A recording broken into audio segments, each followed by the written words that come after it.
Now you're maybe wondering, how is it possible that the person who took a knife to the airport without a single doubt and can't even pronounce the capital of the travel destination and doesn't know the essential difference between the two types of driving, that this person traveled through 4 countries in 8 days for less than 63 euros alone?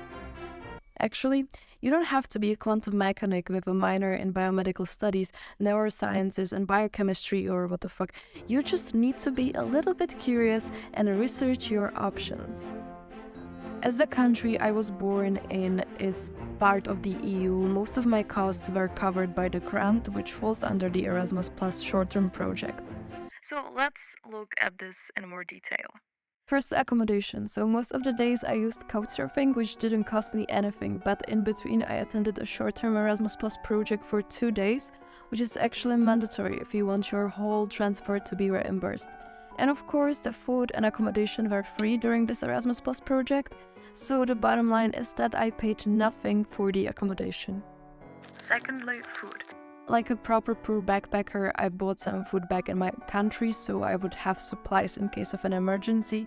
From what I have learned during my travels, people usually treat me better as a traveler than as a normal person in my country, so many people invited me to eat with them. It was super cool. What I do recommend though is don't be so low cost on the food because it's important for your energy and you don't want to be like fainting when you're alone in a foreign country.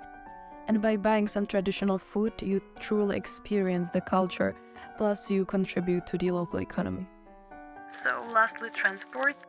Okay, now you have to listen really carefully because this is the most important but confusing part.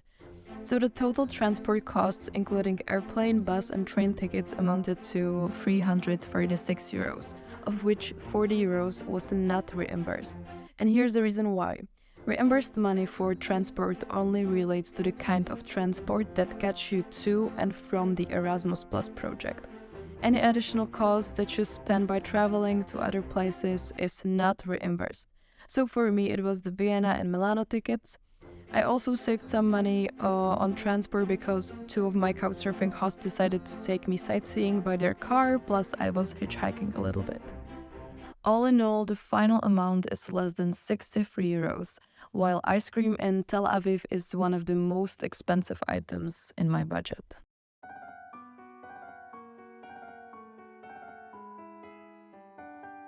Suscríbete a mi canal de YouTube, dale like y activa las notificaciones.